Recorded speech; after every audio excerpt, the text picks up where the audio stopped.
Page 1. La transición del feudalismo al capitalismo. Rodney Hilton, 1976. Maurice Dio-B.B., Paul Sweezy, Koichiro Takahashi, Rodney Hilton, Christopher Hill, Georges Lefebvre, Giuliano Filro Kakai, Eric Hobsbawm, John Mangan. Reseña.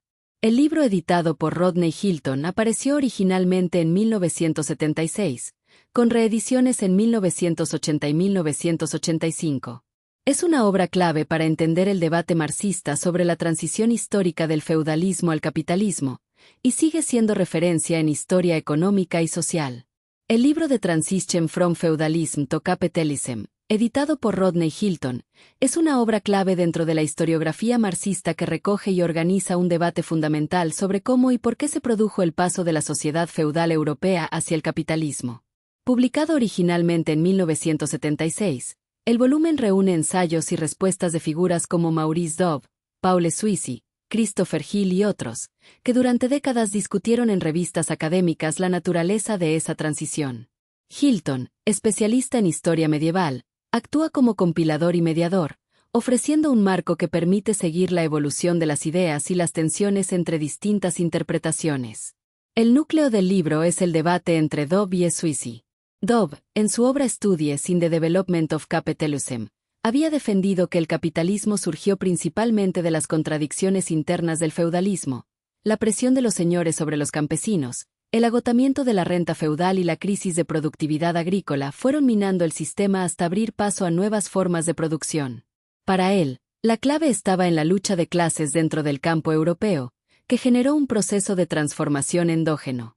Sweezy, en cambio, replicó que el capitalismo no podía explicarse solo por dinámicas internas, sino que dependía de la expansión del comercio, del surgimiento de mercados internacionales y de la conexión con el mundo exterior. Según su visión, el feudalismo europeo habría podido prolongarse indefinidamente si no hubiera sido por el estímulo del comercio y la acumulación mercantil.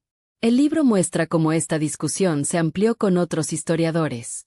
Christopher Hill, por ejemplo, subrayó la importancia de la Revolución Inglesa del siglo XVII como momento decisivo en la consolidación del capitalismo, mientras que otros autores introdujeron comparaciones con Francia, Italia o Alemania para demostrar que la transición no fue uniforme ni simultánea. Hilton, en su introducción y comentarios, insiste en que el debate no debe reducirse a una dicotomía entre factores internos y externos, sino que debe entenderse como una interacción compleja. Las tensiones campesinas, las crisis de rentas y la expansión del comercio se entrelazaron en un proceso largo y desigual. La riqueza del libro está en que no ofrece una respuesta cerrada, sino que expone la pluralidad de interpretaciones y obliga al lector a pensar en la transición como un fenómeno histórico multifacético. Se discuten temas como el papel de la acumulación primitiva, la importancia de las ciudades medievales, la relación entre campesinado y nobleza, y la manera en que las estructuras políticas condicionaron el cambio económico. También se aborda la cuestión de si el capitalismo fue una ruptura radical o una evolución gradual desde el feudalismo, y cómo las distintas regiones de Europa vivieron procesos divergentes. Hilton logra que el lector vea la transición no como un evento puntual, sino como un largo proceso que abarca siglos, desde las crisis del siglo XIV hasta las revoluciones burguesas de los siglos XVII y XVIII. El libro se convierte así en una especie de mapa intelectual de las discusiones marxistas sobre historia económica, mostrando tanto la fuerza de los argumentos como sus limitaciones. Su valor reside en que permite comprender cómo los historiadores marxistas intentaron explicar el origen del capitalismo, y cómo esa explicación se vinculaba con debates contemporáneos sobre desarrollo, dependencia y desigualdad. En unas 600 palabras, el resumen fluido del libro puede condensarse en la idea de que The Transition from Feudalism to Capitalism es menos una obra con tesis única que un campo de batalla intelectual. Hilton ofrece al lector un recorrido por las posiciones enfrentadas, Dobb defendiendo la primacía de las contradicciones internas del feudalismo, Sweezy subrayando el papel del comercio y la expansión externa, Hill y otros aportando matices políticos y regionales. El resultado es un texto que no solo ilumina el pasado europeo, sino que también invita a reflexionar sobre las transiciones históricas en general, cómo los sistemas sociales se transforman, cómo las luchas de clase interactúan con los mercados, y cómo las estructuras políticas median entre economía y sociedad. En definitiva, El libro es un clásico porque no ofrece respuestas fáciles, sino que abre preguntas que siguen siendo relevantes. ¿El capitalismo nació de la crisis interna del feudalismo o de la expansión mercantil? ¿Fue una ruptura o una evolución? ¿Qué papel jugaron los campesinos, las ciudades, las revoluciones políticas? Hilton nos entrega un archivo vivo de un debate que, más allá de Europa medieval, sigue resonando en cualquier análisis sobre el origen y la dinámica de los sistemas económicos. Los estudios sobre el desarrollo del capitalismo de Maurice Dobb fueron publicados en 1946. Karl Polanyi, a pesar de la dureza de su crítica aparecida en el Journal of Economic History 1948, describe el trabajo de Dobb en los siguientes términos: un erudito y original volumen sobre el declive del feudalismo, el mercantilismo, la revolución industrial y el siglo XIX, el periodo de entreguerras, es decir, sobre la historia completa del capitalismo occidental hasta llegar al Plan Marshall. Polanyi considera que Dobb retiene lo menos valioso del análisis de Marx, la teoría del valor-trabajo, mientras descarta lo que él, Polanyi, cree que fue la penetración fundamental de Marx en la naturaleza históricamente limitada de la organización de mercado. Desafortunadamente, la reseña de Polanyi no era lo suficientemente extensa como para desarrollar tan interesante crítica, aunque no por ello deja de adoptar una actitud muy seria frente a los problemas que suscita un análisis marxista del feudalismo como modo de producción, que el propio Marx no acometió de manera sistemática, y de la transición del feudalismo al capitalismo, punto sobre el que Marx tuvo necesidad de extenderse más, aunque no dijera lo suficiente. La larga reseña del libro que R. H. Tawney publicó en 1950 en la Economic History Review muestra muy escaso interés en los problemas teóricos que suscita un enfoque marxista. No obstante, fue de gran importancia que se publicara una reseña amplia y valorativa, aunque crítica, salida de la pluma de uno de los más destacados historiadores ingleses, quien no solo dedicó toda su vida a investigar en las fuentes originales el periodo de la transición, sino que además reconoce de facto la realidad del capitalismo como un orden social y económico diferenciado, en una época en que abundaban historiadores, economistas y políticos que pretendían sostener su inexistencia. Histórica. Buena parte de las críticas de Tawney poseen un enorme interés práctico para el historiador de los siglos XVI y XVII, y deben tomarse muy en serio. Sin embargo, aunque Tawney indicó en su reseña que uno de los méritos del libro es haber combinado historia y teoría, no sacó a la palestra ninguno de los problemas teóricos a los que Polanyi había aludido vagamente y que han sido objeto de debate por parte de estudiosos marxistas del texto de Dobb. A pesar de todo, Tawney, y presumiblemente el editor de la Economic History Review, pensaron, como Polanyi, que un libro tan erudito y original sobre un tema de tal importancia justificaba plenamente que se le tomara en consideración, aun cuando a veces fuera para tratarlo con severidad. Por desgracia, este interés no fue compartido por los editores de algunas otras publicaciones situadas muy cerca del núcleo de lo que podría denominarse el establecimiento histórico británico, que por aquel entonces se agrupaba en torno a la Economic History Review.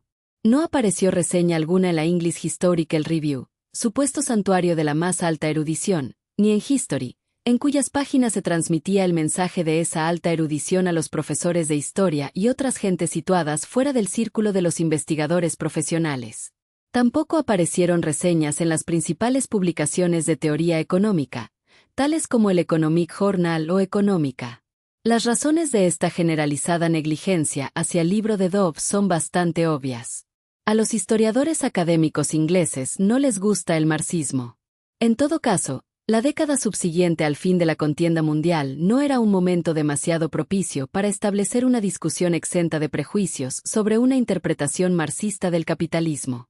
Desde luego, no se agota con esta constatación el análisis del problema, y cabría añadir al menos el recelo, no solo ante la teoría y las conceptualizaciones abstractas, sino incluso frente a interpretaciones generalizadoras que albergan una elaboración teórica mínima, como pueda ser el caso de la interpretación Big de la misma. Las preferencias de la tradición académica británica, al menos desde finales del siglo XIX, se inclinan hacia la erudición exacta y detallada que tiene como objetivo el almacenamiento de datos verificables. La interpretación Big de la historia, expresión usada con alguna frecuencia en la historiografía anglosajona, recibe su nombre del relato de la historia constitucional de Inglaterra efectuado en el siglo XIX por los historiadores adscritos a la corriente liberal, Big. para quienes la libertad inglesa se habría ido ampliando poco a poco en el decurso del tiempo de forma siempre progresiva e irreversible.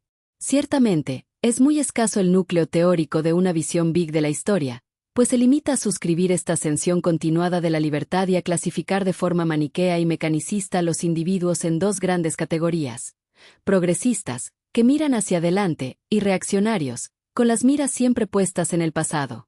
NDLT.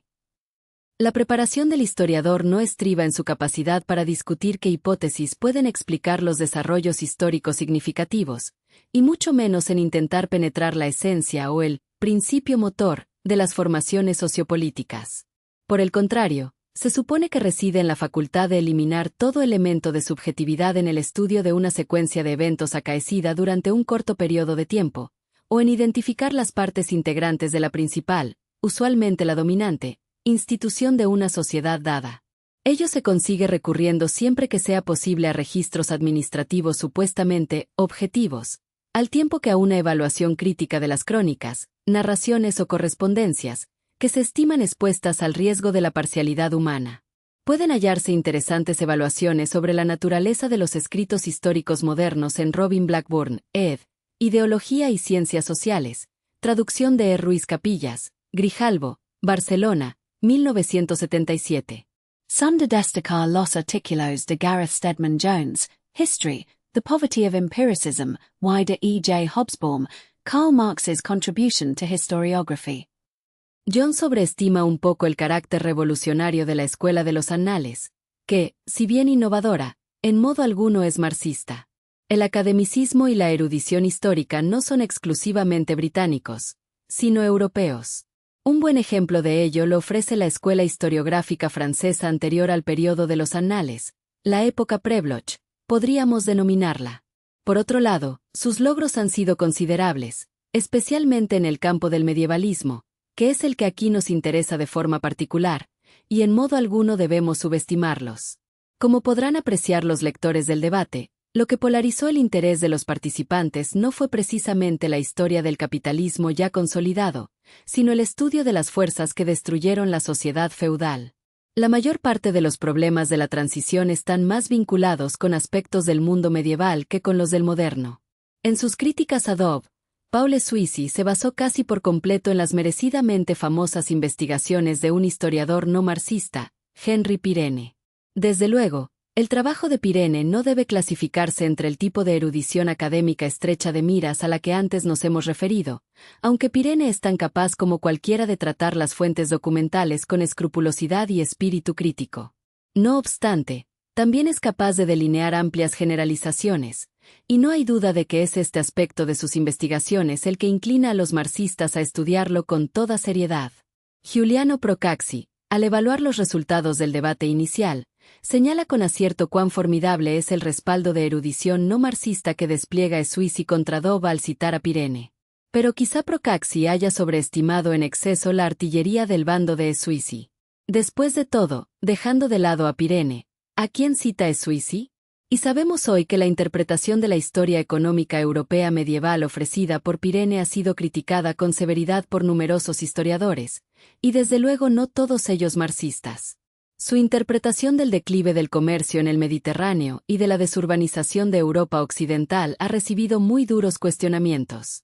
No existe un consenso generalizado sobre su idea de que la revitalización del comercio a larga distancia en el siglo XI fuera la causa de la reactivación de la economía europea, ni tampoco sobre su opinión acerca de los orígenes sociales de los mercaderes urbanos del período de Resurgimiento.